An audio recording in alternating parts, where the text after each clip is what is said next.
Demolition આવ્યું છે એને અધિકારીઓ સાથે વાતચીત કરવા જતાં પોલીસે અટકાયત કરી હતી.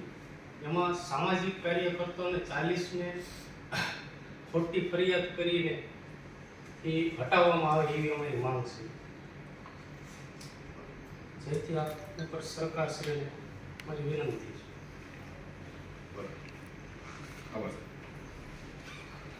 મારું નામ યોગેશ ડાભી. હું આયાસ.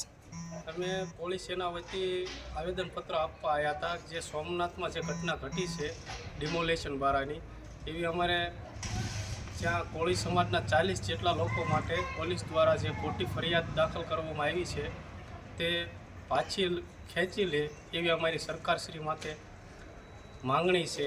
અને જે આ મત વિસ્તારમાં જે ડિમોલેશન ચાલી રહ્યું છે તે યોગ્ય રીતે જે હકીકત છે એની આખી સરકારશ્રી વ્યવસ્થિત પ્લાનિંગ કરે અને ખોટી ફરિયાદો ન થાય એવી અમારી માંગણી છે.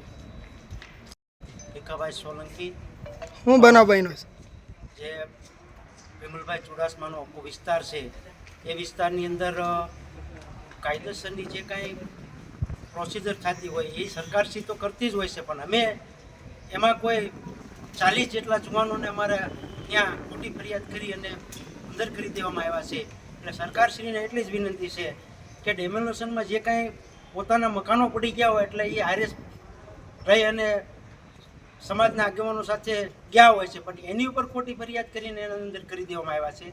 એને ખોટી ફરિયાદ ન થાય એ માટે સરકારશ્રીને વિનંતી કરીએ છીએ કે એ લોકોને ખોટી ફરિયાદમાંથી છોડી દે.